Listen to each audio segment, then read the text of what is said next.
കർത്താവിൻ്റെ വിലയേറിയ നാമത്തിന് മഹത്വം ഉണ്ടാകട്ടെ. കഴിഞ്ഞ ദിവസങ്ങളിൽ വിവിധ രീതിയിൽ ദൈവം നമ്മോട് സംസാരിച്ചിട്ടുണ്ട്. കർത്താവിൻ്റെ വചനം ദൈവശ്വാസീയമാണ്, സ്വർഗത്തിൽ സ്ഥിരമാക്കപ്പെട്ടതാണ്, വളരെ അനുഗ്രഹിക്കപ്പെട്ടതാണ്. ഒരു ഭക്തനത് ധ്യാനിക്കും തോറും മാധുര്യമേറി വരികയാണ്. പഠിക്കും തോറും വീണ്ടും പഠിക്കുവാനുള്ളൊരാവേശം നമ്മുടെ മനസ്സിലുണ്ടാകുന്നത് നമുക്ക് അനുഭവപ്പെടുന്നുണ്ട്. ഈ പഴയ നിയമ ഏടുകളിൽ ദൈവം കൽപ്പിച്ചാക്കുമ്പോൾ അതിൻ്റെ പൊരുളായ പുതിയ നിയമത്തിൻ്റെ അനുഗ്രഹങ്ങളും വസ്തുതകളും എത്രയോ സത്യമായി ദൈവം നമുക്ക് വേണ്ടി കരുതിയിരുന്നു. അതിൻ്റെ മഹത്വം എത്ര വലുതാണെന്ന് നമുക്ക് ഓർപ്പാനായിട്ട് ദൈവം ഇടയാക്കി. മറ്റ് മീറ്റിങ്ങുകളിൽ പോലെയല്ല ഒരു ബൈബിൾ സ്റ്റഡി. ശാന്തമായി വന്നിരുന്ന് നമ്മുടെ പിതാക്കന്മാരൊക്കെ ദൈവവചനം അയവിറക്കി പഠിച്ചതുപോലെ ഈ തലമുറയുള്ളവരെ ഏറിയ പങ്കും അങ്ങനെ സമയം ചെലവഴിപ്പാനായിട്ട് കാണുന്നില്ല. അതിൻ്റെ ആത്മീക ചൂഷണം ദൈവസഭകളിൽ പ്രത്യക്ഷപ്പെട്ട് കാണുന്നുണ്ട്. ഒരു മടങ്ങി വരവ് സാധിക്കുമെന്നുള്ളത് കർത്താവിന് മാത്രം അറിയാം. നമുക്കതിനു വേണ്ടി പ്രാർത്ഥിക്കാം. കഴിഞ്ഞ ദിവസങ്ങളിൽ നമ്മൾ പഠിച്ചിട്ട് ഇനിയും നമുക്ക് ശ്രദ്ധിക്കാനായിട്ടുള്ള രണ്ട് വസ്തുക്കൾ കൂടെയുണ്ട്. വിശുദ്ധ സ്ഥലത്തെ കബരവിളക്കും അതിവിശുദ്ധ സ്ഥലത്തെ പെട്ടകവും. നമ്മൾ ശ്രദ്ധിക്കുകയുണ്ടായി, സമാഗമന കൂടാരത്തിൽ 7 ഫർണിച്ചേഴ്സാണുള്ളത്, 7 ഉപകരണങ്ങൾ. 7ഉം നമ്മുടെ കർത്താവിനെ വരച്ച് കാണിക്കുന്നതാണ്. നമ്മുടെ ചുമതലകൾ അതുള്ള ബന്ധത്തിൽ ഓർപ്പിക്കുന്നു. നമ്മൾ ഓർക്കണം, താമ്രയാഗപീഠം തൊട്ട് അങ്ങ് അതിവിശുദ്ധ സ്ഥലത്തുള്ള ആ പെട്ടകം വരെ നമ്മുടെ കർത്താവിൻ്റെ മനോഹരമായ ചിത്രമാണ്. ഈ പടത്തിലോട്ട് വീണ്ടും ചിത്രത്തിലോട്ടൊന്ന് ശ്രദ്ധിച്ചാൽ നമുക്ക് സമാഗമന കൂടാരത്തിൽ കയറി വരുമ്പോൾ ആദ്യം താമ്രയാഗപീഠം, രണ്ടാമത് പിത്തളത്തൊട്ടി. യാഗപീഠത്തിങ്കിൽ വന്ന് നിരപ്പ് പ്രാപിച്ചവർ ക്രൂശിൻ്റെ ചുവടാണ് ഈ സമാഗമന കൂടാരത്തിൻ്റെ പ്രവേശിക്കുമ്പോൾ പ്രാകാരത്തിലിരിക്കുന്ന ഈ താമ്രയാഗപീഠം. ക്രൂശിൻ്റെ ചുവടാണ്. അവിടെയാണ് യാഗമൃഗങ്ങൾ അറക്കപ്പെടുന്നത്, ചോര ചിന്തുന്നു. അവിടെയാണ് മനുഷ്യൻ ദൈവത്തോട് നിരപ്പ് പ്രാപിക്കുന്നത്. അത് കർത്താവായ യേശുക്രിസ്തുവിൻ്റെ കാൽവറി ക്രൂശിൻ്റെ ചിത്രമാണ്. അവിടെ അർപ്പിച്ച യാഗങ്ങളൊക്കെ നമ്മുടെ കർത്താവിൻ്റെ മരണത്തെയും ജീവിതത്തെയും വരച്ചു കാണിച്ചു. യാഗങ്ങൾ അതോട് ചേർത്ത് പഠിച്ചു കഴിഞ്ഞാൽ എത്ര മനോഹരമായിരിക്കുമെന്ന് ഓർക്കുക. ഇവിടെ ദൈവത്തിൻ്റെ അടുക്കൽ വന്ന് നിരപ്പ് പ്രാപിച്ച സാമാന്യജനം പ്രാകാരത്തിൽ നിൽക്കുകയാണ്. നമ്മൾ ഓർക്കണം, പഴയ നിയമത്തിൽ നമ്മൾ വായിക്കുന്നുണ്ട്, ദാവീദ് പോലും നിന്റെ പ്രാകാരങ്ങളെ വാഞ്ചിച്ചു മോഹിച്ചു പോവുകയാണ്. പഴയ നിയമ ഭക്തന്മാർക്ക് അവർക്ക് കടന്നു വരാൻ കഴിഞ്ഞ പ്രതലം പ്രാകാരം മാത്രമായിരുന്നു. എന്നാൽ അവരോടുള്ള ബന്ധത്തിൽ അവരിൽ നിന്ന് പുരോഹിതന്മാർ വേർതിരിക്കപ്പെട്ട അഹരോന്റെയും പുത്രന്മാരുടെയും ആ ജനമാണ്, കൂട്ടമാണ് പുരോഹിതന്മാർ. അവർക്ക് ദേവാലയത്തിൽ പ്രവേശിക്കാം, സമാഗമന കൂടാരത്തിൻ്റെ ഉള്ളിൽ പ്രവേശിക്കാം. അവർക്ക് പ്രവേശിപ്പാൻ കഴിയുന്നത് ആ വിശുദ്ധ സ്ഥലത്ത് മാത്രമാണ്. വിശുദ്ധ സ്ഥലം നമ്മൾ ഓർത്തു, സ്വർഗതലങ്ങളിൽ ഇരുത്തപ്പെട്ട വിശുദ്ധന്മാരുടെ ചിത്രമാണ്, ഹെവൻലി പ്ലേസസ്. എഫെസ്യലേഖനം 2-ാം അധ്യായത്തിൽ വായിക്കുന്നുണ്ട്, നമ്മെ ക്രിസ്തുവിനോടുകൂടെ ഉയർപ്പിച്ച് സ്വർഗതലങ്ങളിൽ ഇരുത്തപ്പെട്ടു. Physically we are in this world. ശാരീരികമായി നമ്മൾ ഈ ഭൂമിയിലാണെങ്കിലും ആത്മീയമായി നാം സ്വർഗത്തിൽ ഇരുത്തപ്പെട്ട് കഴിഞ്ഞു. അതിൻ്റെ പുരോഹിതന്മാരെന്ന മനോഹരമായ ചിത്രമാണ് ഈ വിശുദ്ധ സ്ഥലത്ത് കാണിക്കുന്ന അല്ലെങ്കിൽ ചെയ്യുന്ന ശുശ്രൂഷകൾ. ആ വിശുദ്ധ സ്ഥലത്ത് പ്രവേശിക്കുന്നതിന് മുമ്പ് നമ്മൾ ഓർത്തു, അവർ മരിക്കാതിരിപ്പാൻ അവരുടെ കൈകളും കാലുകളും കഴുകണമെന്ന് ദൈവം ആവശ്യപ്പെട്ടു. എത്ര സത്യമാണെന്ന് ഓർത്തേ. ഈ പുരോഹിതന്മാർ വിശുദ്ധ സ്ഥലത്ത് പ്രവേശിക്കുന്നതിന് മുമ്പ് അവരുടെ കൈയും കാലും കഴുകേണ്ടത് ആവശ്യമായിരുന്നു. നമ്മുടെ കർത്താവ് അന്ത്യത്താഴ സമയത്ത് ശിഷ്യന്മാരോട് പറഞ്ഞത് നമുക്കറിയാം, കുളിച്ചിരിക്കുന്നവർക്ക് കാലുകൾ കഴുകിയാൽ മതി എന്നുള്ളത് കർത്താവ് പറഞ്ഞ വാക്കുകൾ നമുക്കറിയാം. എന്ന് പറഞ്ഞാൽ നിങ്ങൾ എല്ലാവരും ശുദ്ധിയുള്ളവർ, കുളിച്ചിരിക്കുകയാണ്. പുനർജനന സ്നാനം, കഴുകൽ പ്രാപിച്ച ദൈവജനത്തിന് ഈ മരുഭൂമി യാത്രയിൽ കാലിൽ പറ്റുന്ന ചെളികൾ കഴുകിയാൽ മതി, അത് പറ്റും. അതിന് ഈ പിത്തളത്തൊട്ടിയിൽ അവിടെ വെള്ളം വെച്ചിരിക്കുകയാണ്. നാം അതിൻ്റെ പഠനം നടത്തി. അങ്ങനെയുള്ള കഴുകൽ പ്രാപിച്ച പുരോഹിതന്മാർ ഈ വിശുദ്ധ സ്ഥലത്ത് പ്രവേശിക്കുകയാണ്. വിശുദ്ധ സ്ഥലം സ്വർഗീയ തലത്തിൽ ഇരുത്തപ്പെട്ട ദൈവജനത്തിൻ്റെ ചിത്രമാണ്. അവിടെ 3 ഉപകരണങ്ങളുണ്ടെന്നുള്ളത് നമ്മൾ കണ്ടു. കയറി ചെല്ലുമ്പോൾ വലതു ഭാഗത്ത് അല്ലെങ്കിൽ വടക്ക് ഭാഗത്ത് നമ്മൾ ഓർത്തു കാഴ്ചയപ്പത്തിൻ്റെ മേശ. കഴിഞ്ഞ ദിവസം നമ്മളത് പഠിച്ചു. ദൈവം തൻ്റെ ജനത്തിന് കൂട്ടായ്മ കഴിക്കുന്ന പ്രതലം. ആ മേശയിലെ അപ്പത്തിലെ പുരോഹിതന്മാർ ശുശ്രൂഷിക്കുക മാത്രമല്ല, എല്ലാ ശബത്തിലും അവർ ഒന്നിച്ചതിൽ ഭക്ഷിക്കുകയാണ്. ദൈവം പ്രമോദിച്ച ദൈവത്തിൻ്റെ കണ്ണുകൾ പതിച്ചിരുന്ന ആ അപ്പം നമ്മുടെ കർത്താവായ യേശുക്രിസ്തുവാണ്. ആ മേശ മാത്രമല്ല, മേശ കർത്താവിനെ കാണിച്ചു. ആ മേശ മാത്രമല്ല, മേശയിലെ അപ്പവും അത് കർത്താവിനെ കാണിക്കുന്നതാണ്. എന്നാൽ അതുള്ള ബന്ധത്തിൽ നമ്മൾ ഓർത്തു, കർത്താവിനെ മാത്രമല്ല 12 ഇസ്രായേൽ ഗോത്രത്തെ അത് കാണിച്ചു. നമ്മൾ കർത്തൃമേശ മുറിക്കുവാൻ ഞായറാഴ്ച അടുത്ത് വരുമ്പോൾ കർത്താവിൻ്റെ ശരീരത്തെ കാണിക്കുന്നതാണ് അപ്പം. എന്നാൽ കർത്താവിൻ്റെ ശരീരത്തെ മാത്രമല്ല, പലരായി നാം ഒരു ശരീരമാണെന്ന് ആ അപ്പം നമ്മളെ പഠിപ്പിച്ചു. എത്ര വിലപ്പെട്ട സത്യമാണ് അതെന്നുള്ളത് മറക്കാതെ നമ്മൾ ഓർക്കുക.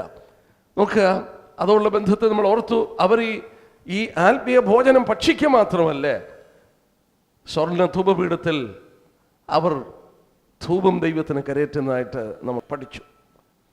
നമ്മളത് ശ്രദ്ധിച്ചു. അത് ആരാധനയുടെ മനോഹരമായ ചിത്രമാണ്. 4 വിധമായ സുഗന്ധദ്രവ്യങ്ങൾ ഒരേ അളവിൽ പൊടിച്ചെടുത്ത് അതിൽ ദൈവത്തിന് സൗരഭ്യമായി തീ കൊണ്ട് കത്തിച്ച് സുഗന്ധം കരയേറ്റുന്നു. നമ്മുടെ കർത്താവിൻ്റെ 4 വിധമായ ജീവിതത്തിൻ്റെ വശങ്ങളെ കണ്ടു. അവൻ്റെ ജീവിതം, അവൻ്റെ മരണം, അവൻ്റെ പുനരുത്ഥാനം, അവൻ്റെ സ്വർഗ്ഗാരോഹണം. ഇതിലേതാണ് വലുത്? എല്ലാം ഒരുപോലെയാണ്. എല്ലാം അതിൽ തന്നെ പ്രാധാന്യതയുണ്ടെന്നുള്ളത് കണ്ടു. ഒന്നും മറ്റൊന്നിൽ നിന്ന് വലുതാണെന്ന് പറയാൻ നിവൃത്തിയില്ല. ഒരുപോലെ അളവിൽ അത് ചേർത്തുണ്ടാക്കി. ദൈവത്തിന് എന്നും സൗരഭ്യം. ഇവൻ എൻ്റെ പ്രിയപുത്രൻ, ഇവന് ഞാൻ പ്രസാദിച്ചെന്ന് സ്വർഗം തുറഞ്ഞു പറഞ്ഞ ദൈവത്തിൻ്റെ പുത്രൻ തന്നെയാണ് ഇന്നും ദൈവത്തിന് പ്രമോദമായി പ്രസാദമായി ഇരിക്കുന്നത്. ആ സൗരഭ്യം അവിടെ കരയരുതെന്ന് മാത്രമല്ല, വിശുദ്ധ സ്ഥലത്ത് അത് അല്പം എടുത്ത് സൂക്ഷിച്ചു വെക്കാനായിട്ട് ദൈവം ആവശ്യപ്പെട്ടു. നമ്മൾ ഈ 2 വസ്തുതകൾ പഠിച്ചു. എന്നാൽ ഒരു ഉപകരണം കൂടെ അവിടെയുണ്ട്. ആ ഉപകരണത്തിൻ്റെ പേരാണ് ദ ഗോൾഡൻ ലാംപ് സ്റ്റാൻഡ്, സ്വർണ്ണ നിലവിളക്ക്. നമുക്ക് ആ ഭാഗത്തിലേക്ക് കടന്നു പോകാം. The golden lamp stand or candle stick. നമുക്കിന്ന് അത് പഠിച്ചിട്ട് പിന്നീട് ഈ അതിവിശുദ്ധ സ്ഥലത്തുള്ള പെട്ടത്തെക്കുറിച്ച് നമുക്ക് പഠിക്കാം. ഇനി നമുക്ക് വിശുദ്ധ സ്ഥലത്തുള്ള വസ്തുതകൾ അതുകൂടെ പഠിക്കാനായിട്ടുണ്ട്. വാക്യങ്ങൾ പ്രാരംഭമായിട്ട് നോട്ട് ചെയ്ത് കൊള്ളുക. അതിന് ശേഷം നമുക്ക് ആ പഠനത്തിലേക്ക് പ്രവേശിക്കാം. പുറപ്പാട് പുസ്തകം 25-ാം അധ്യായം, പുറപ്പാട് പുസ്തകം 25-ാം അധ്യായം, അതിൻ്റെ 31 തൊട്ട് 40 വരെയുള്ള വാക്യങ്ങൾ. പുറപ്പാട് പുസ്തകം 25-ാം അധ്യായത്തിൻ്റെ 31 തൊട്ട് 40 വരെയുള്ള വാക്യങ്ങൾ. 37-ാം അധ്യായത്തിൻ്റെ 17 തൊട്ട് 24 വരെയുള്ള വാക്യങ്ങൾ. 37-ാം അധ്യായത്തിൻ്റെ 17 തൊട്ട് 24 വരെയുള്ള വാക്യങ്ങൾ. 39-ാം അധ്യായത്തിൻ്റെ 37-ാമത്തെ വാക്യം, 39, 37, 2 റെഫറൻസ് കൂടെ. പുറപ്പാട് പുസ്തകം 27-ാം അധ്യായത്തിൻ്റെ 20 തൊട്ട് 21 വരെയും, പുറപ്പാട് 27-ന്റെ 20 തൊട്ട് 21 വരെയും, ലേവ്യ പുസ്തകം 24-ന്റെ ആദ്യത്തെ 4 വാക്യവും, ലെവിറ്റിക്കസ് ചാപ്റ്റർ 24 വേഴ്സസ് 1 to 4. നമുക്കിനിയും ആ വേദഭാഗത്തിലേക്ക് കടന്നു വരാം. 25-ാം അധ്യായത്തിൻ്റെ 31 തൊട്ടുള്ള വാക്യം നമുക്ക് വായിക്കാം. പുറപ്പാട് പുസ്തകം 25-ന്റെ 31 തൊട്ട് 40 വരെയുള്ള വാക്യം. തങ്കം കൊണ്ട് ഒരു നിലവിളക്ക് ഉണ്ടാക്കണം. നിലവിളക്ക് അടുപ്പ് പണിയായിരിക്കണം. It should be hammered work. അതിൻ്റെ ചുവട് തണ്ടും പുഷ്പപടങ്ങളും മുട്ടുകളും പൂക്കളും അതിൽ നിന്ന് തന്നെ ആയിരിക്കണം. നിലവിളക്കിൻ്റെ 3 ശാഖ ഒരു വശത്തു നിന്നും, നിലവിളക്കിൻ്റെ 3 ശാഖ മറ്റേ വശത്തു നിന്നും, അങ്ങനെ 6 ശാഖ അതിൻ്റെ പാർശ്വങ്ങളിൽ നിന്ന് പുറപ്പെടണം. ഒരു ശാഖയിൽ ഒരു മുട്ടും ഓരോ പൂവുമായി ബദാം പൂ പോലെ 3 പുഷ്പപടവും, മറ്റൊരു ശാഖയിൽ ഓരോ മുട്ടും ഓരോ പൂവുമായി ബദാം പൂ പോലെ 3 പുഷ്പപടവും ഉണ്ടായിരിക്കണം. നിലവിളക്കിൽ നിന്ന് പുറപ്പെടുന്ന 6 ശാഖയ്ക്ക് അങ്ങനെ തന്നെ വേണം. വിളക്ക് തണ്ടിലോ മുട്ടുകളോടും പൂക്കളോടും കൂടി ബദാം പൂ പോലെ 4 പുഷ്പപടം ഉണ്ടായിരിക്കണം. അതിൽ നിന്ന് 2 ശാഖയ്ക്ക് കീഴെ ഒരു മുട്ടും, മറ്റേ 2 ശാഖയ്ക്ക് കീഴെ ഒരു മുട്ടും, മറ്റ് 2 ശാഖയ്ക്ക് കീഴെ ഒരു മുട്ടും, ഇങ്ങനെ നിലവിളക്കിൽ നിന്ന് പുറപ്പെടുന്ന 6 ശാഖയ്ക്ക് വേണം. അവയുടെ മുട്ടുകളും ശാഖകളും അതിൽ നിന്ന് തന്നെ ആയിരിക്കണം. മുഴുവനും തങ്കം കൊണ്ട് ഒറ്റ അടുപ്പ് പണി ആയിരിക്കണം. അതിന് 7 ദീപമുണ്ടായിരിക്കണം. മുമ്പോട്ട് പ്രകാശിപ്പാൻ തക്കവണ്ണം ദീപങ്ങളെ കൊളുത്തേണം. അതിൻ്റെ ചവണുകളും കരിന്തിരി പാത്രങ്ങളും തങ്കം കൊണ്ടായിരിക്കണം. അതും ഈ ഉപകരണങ്ങളൊക്കെയും 1 താലന്ത് തങ്കം കൊണ്ട് ഉണ്ടാക്കണം. പർവ്വതത്തിൽ വെച്ച് കാണിച്ച് തന്ന മാതൃക പ്രകാരം അവയെ ഉണ്ടാക്കുവാൻ സൂക്ഷിക്കണം. നമ്മൾ ഓർത്തു, വിശുദ്ധ സ്ഥലത്തുള്ള 3-ാമത്തെ ഉപകരണം കഴിഞ്ഞ ദിവസം നമ്മൾ കാഴ്ചപ്പത്തിൻ്റെ മേശയും സ്വർണ്ണധൂപീഠവും പഠിച്ചു. മൂന്നാമത്തെ ഉപകരണം ഈ കവരവിളക്കാണ്. ഈ കവരവിളക്കാണ്. നമ്മൾ ഓർത്തു, സ്വർഗതലങ്ങളിൽ ഇരുത്തപ്പെട്ട വിശുദ്ധന്മാരുടെ ശുശ്രൂഷ മണ്ഡലമാണ് ഈ വിശുദ്ധ സ്ഥലം എന്നുള്ളത് നമ്മൾ കണ്ടു. എഫേസ്യർ 2:7 നമ്മളത് വായിക്കുന്നുണ്ട്. നമ്മെ മരിച്ചവരായിരുന്നു, അതിക്രമത്തിലും പാപങ്ങളിലും മരിച്ചവരായിരുന്നു. എന്നാൽ ക്രിസ്തുവിനോടുകൂടെ നമ്മളെ ജീവിപ്പിച്ച് സ്വർഗതലങ്ങളിൽ ഇരുത്തി. We are seated in the heavenlies but physically we are in this world. ശാരീരികമായി ഈ ഭൂമിയിൽ തന്നെ നമ്മൾ ഇപ്പോഴാണെങ്കിലും ആത്മീകമായി ക്രിസ്തുവിനോടുകൂടെ നാം ഉയരത്തിൽ ആയിരിക്കുന്നു. അതുകൊണ്ടാണ് കൊലോസ്യർ 3 വായിക്കുന്നത്, നിങ്ങൾ ക്രിസ്തുവിനോടുകൂടെ ഉയർത്തിരിക്കുന്നെങ്കിൽ ഭൂമിയിലുള്ളതല്ല ഉയരിട്ടുള്ളത് തന്നെ ചിന്തിപ്പീനെന്ന് കൊലോസ്യർ 3 നമ്മൾ വായിക്കുന്നത്. സഹോദരന്മാരെ, ആ സ്വർഗതലത്തിലെ നമ്മളുടെ മനോഹരമായ ശുശ്രൂഷയിൽ അതിപ്രധാനമായിരിക്കുന്നു ഈ നിലവിളക്കെന്നുള്ളത് ഒന്ന് പ്രത്യേകം ശ്രദ്ധിക്കുക. ഈ വിശുദ്ധ സ്ഥലത്ത് ആദ്യം ചെയ്യേണ്ട ശുശ്രൂഷ ഈ നിലവിളക്ക് കത്തിക്കുക എന്നുള്ളതാണ്. ഇത് നിലവിളക്കാണ്, ഒരു കാൻഡിൽ സ്റ്റിക്ക് അല്ല. കാൻഡിൽ സ്റ്റിക്ക് എന്ന് പറയുമ്പോൾ അത് തന്നെ കത്തിത്തീരുകയാണ്. എന്നാൽ ഇതിൽ എണ്ണ ഒഴിച്ചു കൊടുക്കുന്നതനുസരിച്ച് അത് കത്തിക്കൊണ്ടിരിക്കും. ഇത് മനോഹരമായൊരു പഠനം നമുക്ക് ആവശ്യമാണ്. എണ്ണ ഒഴിച്ചുകൊണ്ടേ ഇരിക്കണം, അത് കത്തിക്കൊണ്ടും ഇരിക്കും. കണ്ടിന്യൂസ്ലി ഈ എണ്ണ ഇതിൽ ഒഴിച്ചുകൊണ്ട് തന്നെ ഇരിക്കണം.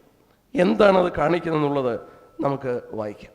എന്നാൽ ഇവിടെ നമ്മൾ വായിച്ചപ്പോൾ ശ്രദ്ധിച്ചു, ഇവിടെ എടുത്തു പറയുകയുണ്ടായി, അതിന് 31-ാം വാക്യം, നിലവിളക്ക് അടുപ്പ് പണിയായിരിക്കണം. ഇറ്റ് ഷുഡ് ബി ഹാമേർഡ് വർക്ക് എന്ന് പറഞ്ഞാൽ ചുറ്റിക കൊണ്ട് അടിച്ചുണ്ടാക്കണം. ഇച്ചിരി ബുദ്ധിമുട്ടുള്ളതാ. ഇറ്റ് ഷുഡ് ബി ഹാമേർഡ് വർക്ക്, അടുപ്പ് പണിയായി ഉണ്ടാക്കണം.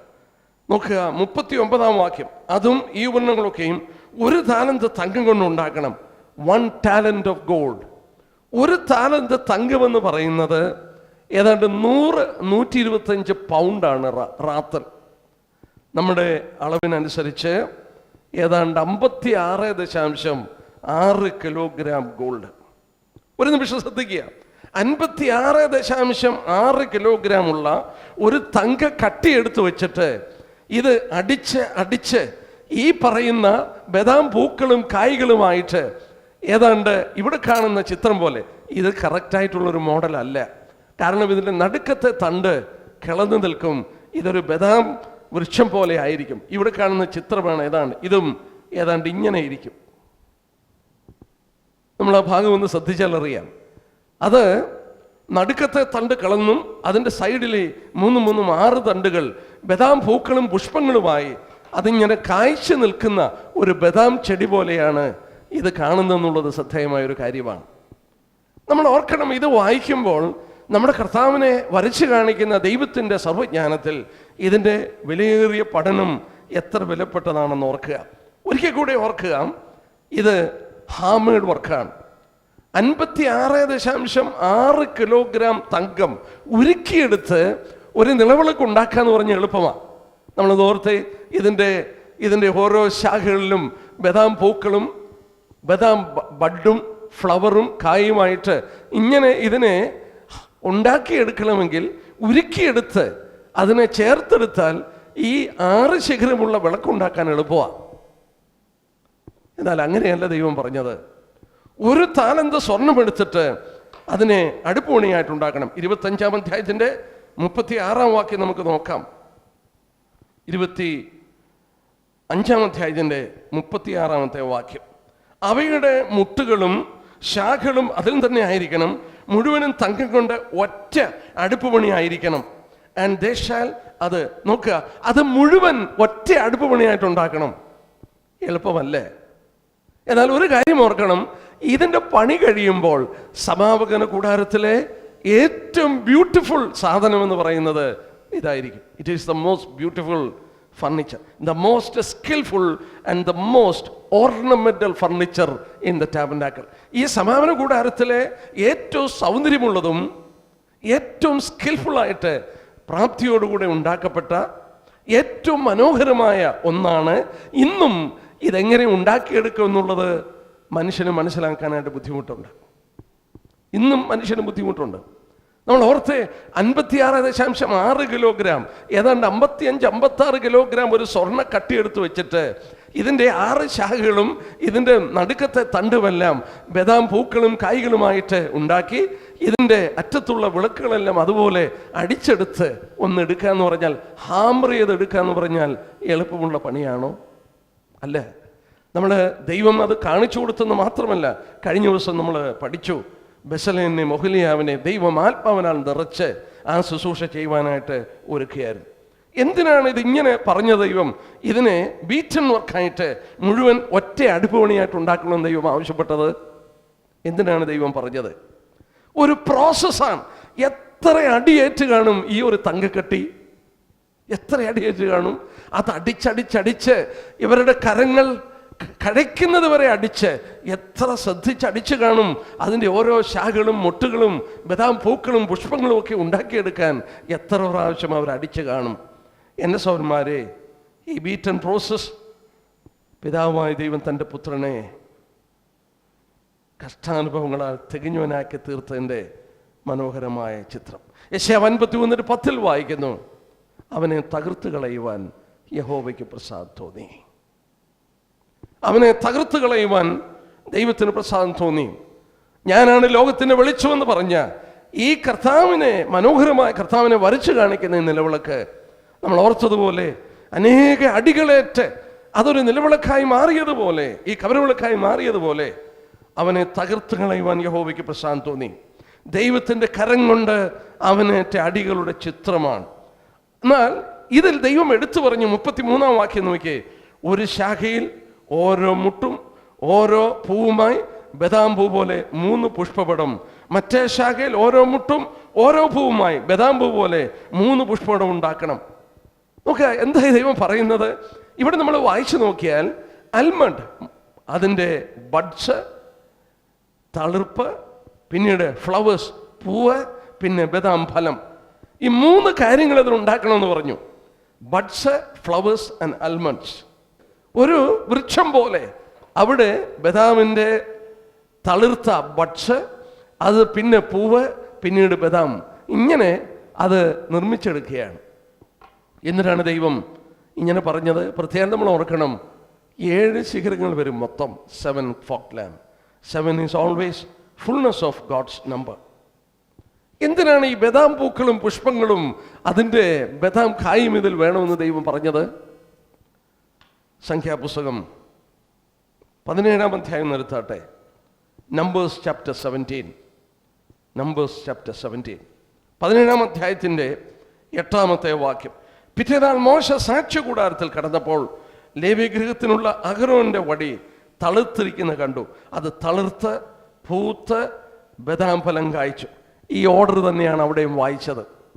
It is the same order. Buds,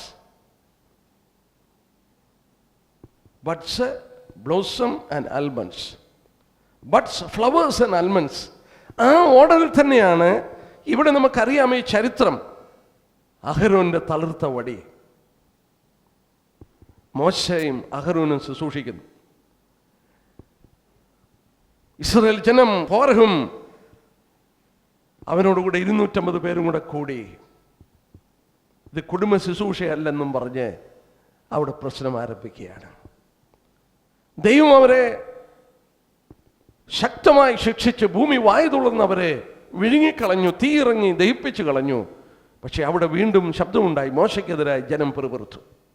നീ മൂലമാണ് ഇതെല്ലാം പ്രശ്നമെന്നുള്ളത് പിറുപിറുത്തപ്പോൾ ദൈവം ആവശ്യപ്പെട്ടു ഓരോ ഗോത്രത്തിലും ഓരോ ബദാം കമ്പുകൾ മുറിച്ചുകൊണ്ട് വരാൻ പറഞ്ഞു. ആ മുറിച്ചെടുത്ത ബദാം കമ്പുകൾ ദൈവസന്നിധിയിൽ വെച്ചു. ഓരോ ബദാം കമ്പുകളിലും അവരുടെ പേരുകളുണ്ട്.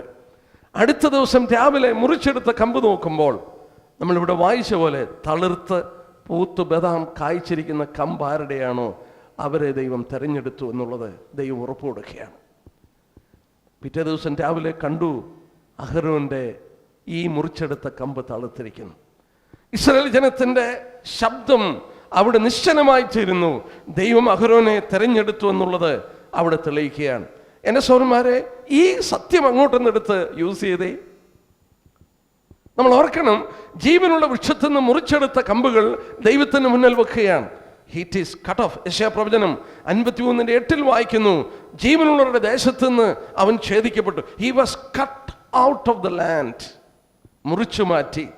എന്നാൽ മുറിച്ചു മാറ്റിയ കമ്പിൽ ദൈവം അംഗീകരിച്ചു എന്നതിൻ്റെ തെളിവ് ബദാം, നമ്മൾ ഓർത്തതുപോലെ തളിർത്ത് പൂത്ത് ബദാം കായ്ച്ചപ്പോഴാണ്. എന്തിനെയാണ് ഇത് കാണിക്കുന്നത്? നമ്മൾ ഇതിൻ്റെ പശ്ചാത്തലം പഠിച്ചു നോക്കിയാൽ, ഒരു സീസണിൽ, അതായത് വിന്റർ കഴിഞ്ഞ്, ശീതകാലം കഴിഞ്ഞ് വൃക്ഷങ്ങൾ തളിർത്ത് മുന്നോട്ട് വരുമ്പോൾ ആദ്യം ഫലം കായ്ക്കുന്നത് അൽമണ്ട്സ് ആണ്, ബദാമാണ്. ബദാമാണ് ആദ്യം പൂത്ത് കായ്കൾ വരുന്നത്. വിന്റർ കഴിഞ്ഞ് ആ വൃക്ഷങ്ങൾ ഇലകളൊക്കെ ഇട്ട് മുന്നോട്ട് വരുമ്പോൾ ആദ്യം കാണുന്നത് അൽമണ്ട്സ്, ഫ്ലവേഴ്സും ബഡ്സും അതിൻ്റെ കായ്കളുമാണ്. ഇത് 1 കൊരിന്ത്യർ 15:20 നമ്മൾ വായിക്കുന്നു. ഫസ്റ്റ് ഫ്രൂട്ട് ഉണ്ടാക്കുന്നത് അൽമണ്ട്സിലാണ്. 1 കൊരിന്ത്യർ 15:20 എന്താ വായിക്കുന്നത്? Christ is the first fruit from dead. മരിച്ചു കിടന്ന മുറിച്ചെടുത്ത കമ്പ്, ജീവനില്ലാതെ മാറ്റിയിട്ടിരുന്ന കമ്പ് ഒരു രാത്രി കൊണ്ട് ബദാം പൂവും പുഷ്പവും കായും ഉണ്ടായി വന്നപ്പോൾ അവിടെ ദൈവത്തിൻ്റെ അസ്വാഭാവികമായ ശക്തി വ്യാപരിച്ചെന്നുള്ളതിൻ്റെ തെളിവാണ്. നമ്മളൊന്ന് ആലോചിച്ച് നോക്കിയേ, എന്തിനാണ് തളിർപ്പും പൂവും ബദാം കായും ഉണ്ടാക്കുവാനായിട്ട് ദൈവം ആവശ്യപ്പെട്ടത്? നമ്മുടെ കർത്താവ് എത്രയോ പ്രവചനങ്ങളുണ്ട്. അവൻ ദൈവപുത്രൻ എന്ന് റോമാലേഖനത്തിൽ വായിക്കുന്നു. ശക്തിയോടെ നിർണയിച്ചത് പുനരുത്ഥാനത്തോടു കൂടെയാണ്.